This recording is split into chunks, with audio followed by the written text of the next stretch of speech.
Bismillahirrahmanirrahim. Assalamualaikum warahmatullahi wabarakatuh. Alhamdulillah, wassalatu wassalamu ala Rasulillah wa ala alihi wa sahbihi mawal. Asyhadu an la ilaha illallah wahdahu la syarika lah wa asyhadu anna Muhammadan abduhu wa rasuluh. Allahumma salli ala sayyidina Muhammad wa ala alihi wa sahbihi ajma'in wa ba'd. Bapak Ibu rahimakumullah, kita akan melanjutkan kajian tafsir juz 28 dan alhamdulillah kita sudah sampai membahas surah Al-Munafiqun, yaitu orang-orang yang bermuka dua. Allah Subhanahu wa taala membagi manusia di pembukaan Al-Qur'an dalam pembukaan surah Al-Baqarah dengan 3 golongan. Yang pertama orang yang jelas mukmin disebut al-muttaqun. Yang kedua orang yang jelas kafir disebut al-kafirun. Yang ketiga orang yang setengah-setengah tidak jelas apakah dia kafir atau mukmin. Inilah al-munafiqun. Dari saking pentingnya tema ini, Allah Subhanahu wa taala menurunkan surah khusus tentang perilaku orang-orang munafik, bahwa mereka memusuhi orang Islam. Secara zahir mereka seperti orang Islam, tetapi di hati mereka benci kepada orang Islam. Inilah yang oleh Allah disebut sebagai manusia al-munafiqun. Dan kita sudah jelaskan di pembukaan surah ini tentang bagaimana keburukan sifat-sifat mereka, bahwa mereka nampak bergaul seperti orang Islam, ikut solat seperti orang Islam, tetapi ketika diajak ketemu Nabi, mereka tidak mau. Ketika ditawarin bagaimana kalau kamu masuk Islam dengan jujur, nanti Nabi akan memintakan ampun kepada Allah, mereka tidak mau. Karena memang di hati mereka tetap kafir. Karena mereka kafir, maka Allah memberikan penegasan bahwa sawa'un alaihim astaghfarta lahum am lam tastaghfir lahum la yaghfirullahu lahum. Muhammad, sekalipun kamu membacakan istighfar, memintakan ampun untuk mereka, atau engkau tidak memintakan ampun, sama saja Allah tidak akan memberikan ampun kepada mereka. Mengapa? Karena mereka adalah kafir. Orang kafir tidak akan pernah Allah ampuni. Karenanya tidak boleh seorang mukmin berdoa kepada Allah memintakan ampun untuk orang yang kafir, sekalipun mereka adalah ayahnya atau ibunya atau kerabatnya atau saudaranya. Tidak boleh seorang mukmin memintakan ampun kepada Allah Subhanahu wa taala untuk orang yang kafir, karena orang kafir tidak akan pernah Allah ampuni. Sebab syarat untuk mendapatkan ampunan Allah Subhanahu wa taala yaitu dia harus beriman kepada Allah Subhanahu wa taala. Di antara akhlak yang buruk dari orang-orang munafik adalah mereka suka merendahkan orang Islam. Mereka menganggap bahwa orang Islam adalah al-azal, yaitu al-azalun, orang-orang yang hina. Makanya mereka merasa tinggi, sehingga mereka merasa tidak pantas untuk bersama orang-orang Islam. Padahal kata Allah, walillahil izzatu walirrasulih walil mu'minin walakinnal munafiqin la ya'lamun. Sebenarnya kemuliaan, kehormatan itu milik Allah dan milik Rasul Allah, juga milik orang-orang beriman.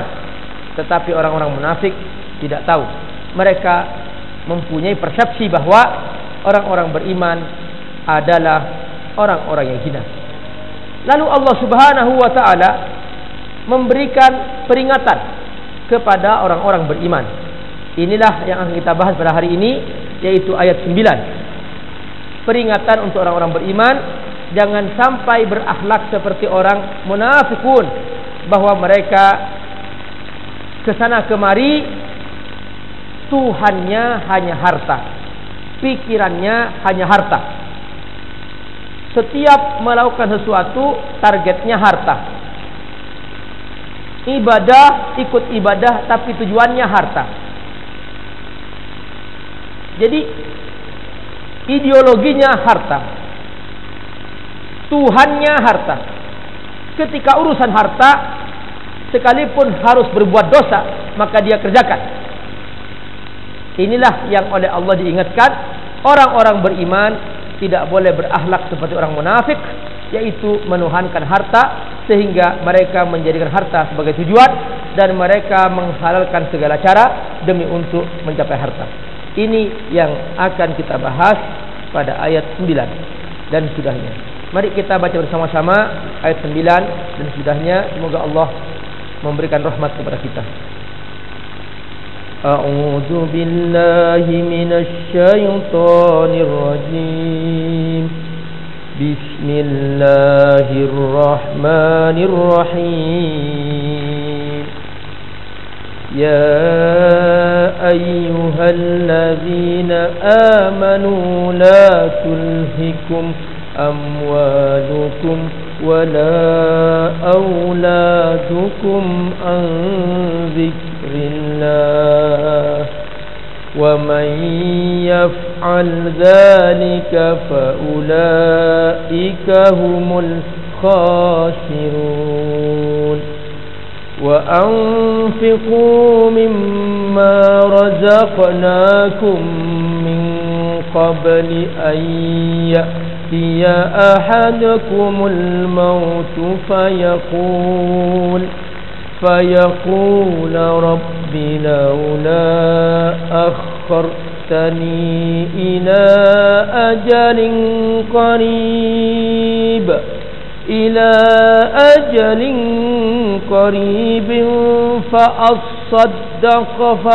فأصدق وأكن من الصالحين ولن يؤخر الله نفسا إذا جاء أجلها والله خبير بما تعملون. Sadaqallahul azim. Penutup surah Al-Munafiqun, pesan untuk orang-orang beriman bahwa seorang mukmin punya kualitas, yaitu kualitas iman.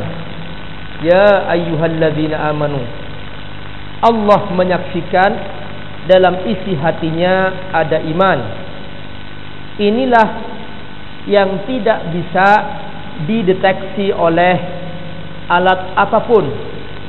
Tidak ada teknologi di muka bumi ini yang bisa mendeteksi isi hati, apakah di hati itu ada iman atau tidak. Allah Subhanahu wa ta'ala yang menciptakan manusia, Dia yang tahu apakah dalam hati seseorang ada iman atau tidak. Di sini Allah panggil ya ayyuhalladzina amanu. Yang Allah panggil kualitas imannya, bahwa Allah tidak butuh kita sebagai manusia. Allah Maha Agung tanpa kita. Allah tetap ada tanpa kita. Bahkan Allah ada sebelum kita ada. Jadi Allah tidak butuh kita. Maka Allah tidak butuh manusia. Tetapi manusia yang butuh Allah Subhanahu wa ta'ala. Dan manusia oleh Allah dimuliakan ketika dia punya kualitas iman. Kalau dia tidak beriman, Allah tidak butuh. Karenanya Allah menghormati seseorang karena imannya. Perhatikan kata Allah, ya ayyuhalladzina amanu, wahai yang jujur punya iman. Wahai yang jujur punya iman. Di sini Allah menyebutkan keimanan sebagai kualitas. Karena ketika seseorang jujur punya iman, maka dia menjadi manusia yang sebenarnya. Ketika tidak punya iman, maka dia bukan manusia bagi Allah Subhanahu wa ta'ala. Kata Allah, ulaika kal an'am bal hum adall. wa ulaika humul ghafilun. Mereka otomatis menjadi binatang, dan bahkan mereka akan berbuat sesuatu yang lebih sesat daripada binatang, karena mereka diberi kecerdasan lebih daripada binatang. Maka ketika dia jadi binatang, maka dia akan melakukan sesuatu yang belum pernah binatang perbuat. Benar terjadi ketika manusia turun derajat dari kemanusiaannya menjadi binatang, maka dia berbuat sesuatu yang belum pernah binatang kerjakan. Kejahatan, pembunuhan, perampokan, yang itu semua belum pernah binatang kerjakan. Di sini Allah ingatkan, wahai yang punya iman, kamu punya identitas iman. Ketika seseorang sudah punya iman, maka otomatis dia berbeda dari orang yang tidak beriman. Seperti seorang yang mempunyai identitas kepegawaian dalam suatu perusahaan, maka dia berbeda tanggung jawabnya, berbeda pekerjaannya, berbeda kehormatannya daripada orang yang belum terdaftar sebagai pegawai di sebuah perusahaan. Jangan mengaku bahwa dia sudah terdaftar sebagai pegawai di sebuah perusahaan, tapi cara kerjanya seperti orang yang tidak terdaftar. Dia tidak ngantor, dia tidak bekerja, dia nyantai saja. Berbeda. Kalau orang yang sudah terdaftar di sebuah perusahaan sebagai pegawai, dia terikat dengan aturan perusahaan, terikat waktu kerja, terikat cara kerja, terikat dengan sistem perusahaan dan sebagainya. Nah, jangan samakan orang yang tidak bekerja. Kalau mereka duduk di depan rumahnya pagi-pagi, itu mereka tidak terdaftar di perusahaan. Lalu kemudian, pantaskah seorang yang sudah terdaftar di perusahaan berlagak seperti orang yang tidak bekerja, yang tidak terdaftar? Tentu tidak. Nah, kata Allah, kamu sudah beriman. Kalau sudah beriman, berarti kamu punya akad untuk ikut aku, kata Allah. Kalau kamu berakad ikut aku, maka jangan berlagak seperti orang-orang yang tidak beriman. Kalau mereka berzina, memang mereka kafir. Kalau mereka berbuat zalim, mereka kafir. Masa kamu punya iman berperilaku seperti orang kafir? Tentu tidak, kata Allah. Di sini Allah ingatkan bahwa kamu sudah beriman. Ya ayyuhalladzina amanu, kamu sudah beriman, maka berbeda akhlaknya, berbeda perilakunya, berbeda identitasnya, berbeda kehormatannya, berbeda cara berpakaiannya. Kalau orang kafir, memang mereka tidak punya aturan cara berpakaian. Mereka berpakaian sesuai nafsu mereka. Tapi orang beriman ada tata caranya. Ini aurat, ini bukan aurat, ini tutupi, ini bukan, dan sebagainya. Maka jangan seperti orang-orang tidak beriman, mengaku beriman, tapi ternyata perilakunya, kata Allah, seperti orang tidak beriman. Jangan seperti itu. Nah, ini oleh Allah diingatkan bahwa kamu sudah beriman. Tentu berbeda cara kamu berakhlak, cara kamu berperilaku. Di antara yang Allah ingatkan adalah tentang harta. Tentang harta. Sebelumnya berbicara tentang orang munafik. Orang munafik la ya'lamun, mereka tidak tahu apa-apa karena mereka kafir. Mereka tidak punya panduan. Mereka tidak tahu hal haram. Nah, orang beriman dalam mencari harta jangan seperti orang munafik. Jangan seperti orang kafir. Orang kafir mencari harta apa saja yang mereka ambil. Haram, halal, mereka ambil. Orang beriman tidak. Dia punya panduan dalam mencari harta. Jangan yang penting dapat. Tidak. Kata Allah ada panduannya. Jangan sampai kamu seperti mereka. La tulhikum amwalukum. Ini yang Allah ingatkan. Banyak orang berperilaku seperti orang munafik karena urusan harta. Perhatikan orang munafik. Orang munafik di zaman Nabi, ketika mereka melihat orang Islam akan menang dalam urusan perang, dalam sebuah perang, mereka menampakkan diri seperti orang Islam, bergabung, mendekat seperti orang Islam, semakin dekat kepada mereka, supaya mereka diberi pembagian harta rampasan perang. Itu tujuan mereka. Mereka ingin dapat keuntungan harta. Maka kalau ada orang melakukan segala cara, dengan cara yang haram pun dikerjakan, hanya untuk mendapatkan harta, maka dia telah berakhlak seperti orang munafik. Kata Allah, la tulhikum amwalukum, jangan sampai membuat kamu lalai karena urusan harta. Al-hayulhi ini mirip seperti ayat dalam surat At-Takatsur, alhaakumut takasur, telah membuat lalai banyak orang menumpuk-numpuk harta.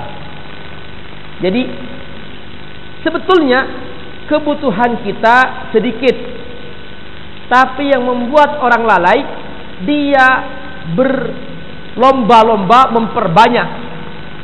Dan ingat Bapak Ibu rahimakumullah, perlombaan yang tanpa garis finish adalah memburu harta. Coba saya ingin tanya, kalau suatu hari atau besok, misalnya besok pagi, perusahaan El Nusa mengumumkan besok pagi ada lomba lari tanpa garis finish, kira-kira mau ikut nggak? Nggak mau. Nggak mau kan? Kenapa? Garis finishnya nggak ada. Dia mau ikut lomba lari tanpa garis finish. Nah, tapi urusan harta orang ikut, padahal urusan harta ini tanpa garis finish. Jadi kata Allah, orang itu membuat lalai atau terbawa lalai ketika dia masuk ke dalam perlombaan memburu harta, yaitu disebut dengan at-takatsur. Di sini Allah ingatkan, kamu punya iman, ya ayyuhalladzina amanu, kamu punya iman. Karena kamu punya iman, kamu jangan lalai. Silahkan ambil seperlu kamu. Kamu sendiri yang membuat garis finish. Kamu sendiri yang tahu kebutuhan kamu. Jangan sampai alasan memburu harta, memperbanyak harta, sampai ke tingkat tidak sempat sholat, tidak sempat baca Al-Quran, tidak sempat zikir, tidak sempat ibadah kepada Allah Subhanahu Wa Taala. Sampai begitu, kata Allah, la tulhikum amwalukum. Kamu itu punya iman, maka berbeda akhlak kamu, berbeda pribadi kamu daripada orang munafik, orang-orang kafir. Mereka ini memang tidak punya garis finish dalam memburu harta, karena mereka tidak beriman kepada Allah Subhanahu Wa Taala. Kamu punya iman, maka kamu harus bikin garis finish sendiri, sehingga kamu tidak termasuk orang lalai. Alhaakumut takatsur. Siang ini misalnya banyak orang Islam yang lagi rapat, salat zuhur sedang berlangsung, seakan-akan rapatnya lebih penting daripada bertemu Allah Subhanahu Wa Taala. Dianggap bahwa pertemuan dengan Allah ini bisa diakhirkan dan kapan saja. Allah yang punya langit dan bumi direndahkan, dianggap tidak penting, takut kerugian dan sebagainya. Disangkanya yang menentukan untung itu dirinya, rapatnya. Tidak, semua itu tergantung Allah Subhanahu Wa Taala. Maka dan ujungnya juga ngebut, kerja keras, mati juga sama mati. Banyak uang mati. Seandainya nggak mati-mati, lumayan, mesti dia bisa selamat, lebih aman. Tapi tidak, mati juga sama. Nah, ini maknanya bahwa kata Allah, jangan sampai itu menjadi alasan untuk kamu lalai. La tulhikum amwalukum. Buktikan bahwa kamu iman, buktikan bahwa kamu punya iman, yaitu dengan mengutamakan Allah di atas hartamu. La tulhikum amwalukum. Menjadikan Allah sebagai tujuanmu, bukan harta. Maka sesibuk apapun dalam hidup kamu, ketika itu urusan dunia, masih lebih tinggi Allah daripada urusan dunia. Seorang dikatakan lalai ketika dia mengutamakan dunia atas Allah. mengutamakan dunia atas akhirat, ini namanya lalai. Salat untuk Allah, rapat untuk dunia misalnya, maka jelas lebih utama salat daripada dia untuk dunia. Di sini kata Allah, termasuk lalai orang yang mengutamakan dunia atas akhirat, atas Allah Subhanahu wa taala. Ini makna la tulhikum amwalukum. Babarakumullah. Sedang perang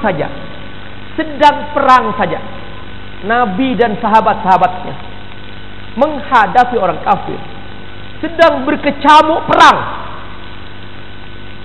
Waktu solat tiba, Allah turunkan perintah solatul khauf, solat berjamaah pada waktunya di saat perang, disebut solatul khauf, solat ketika dalam kondisi genting. Perhatikan, ini sedang perang membela Allah, membela agama Allah, bukan dunia, bukan harta, bukan. Ini membela Allah, sedang perang. Perhatikan, Allah turunkan perintah solat pada waktunya berjemaah.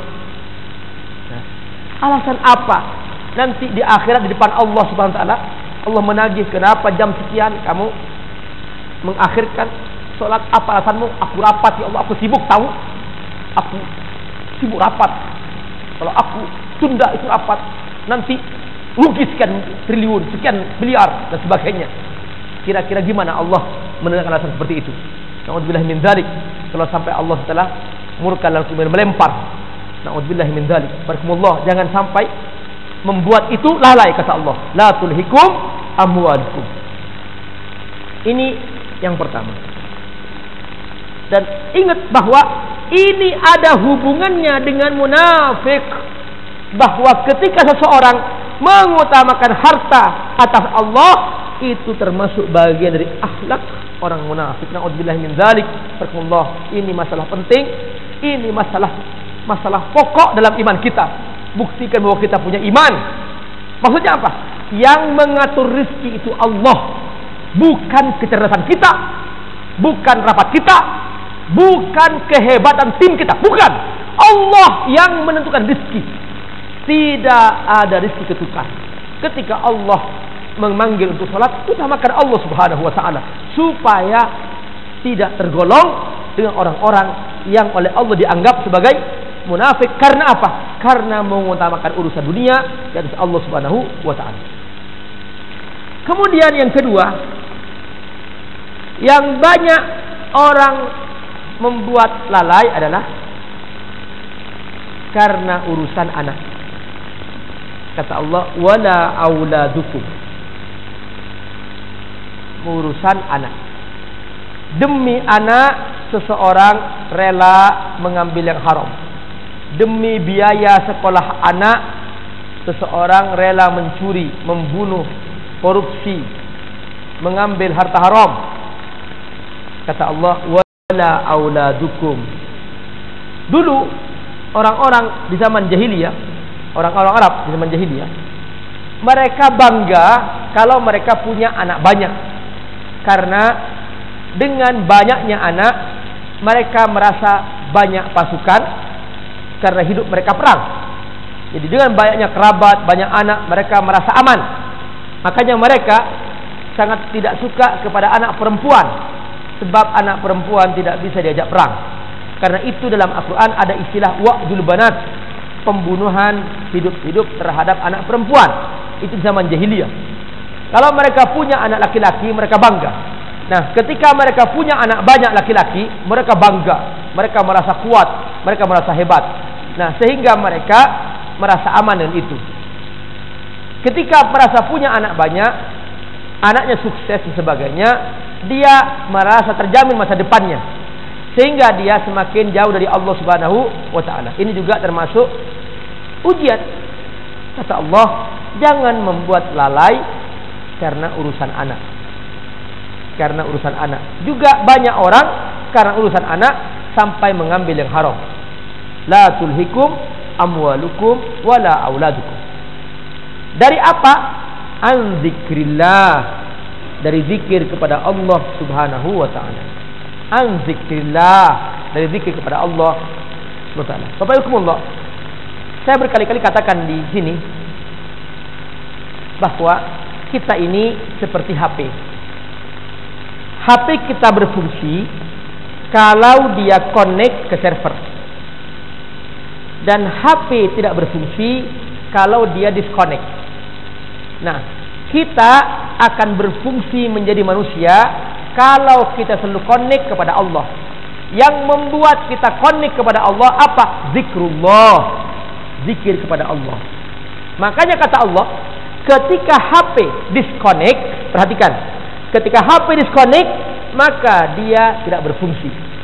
Pernah saya punya HP, dari casingnya bagus, masih baru, masih mulus, casingnya luar biasa.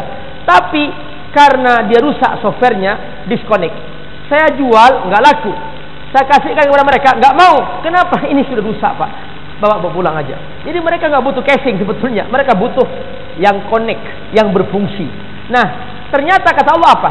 Manusia ini ketika disconnect dari Allah, maka dia disfungsi, tidak berfungsi. Inilah manusia yang rugi. Hidupnya sia-sia.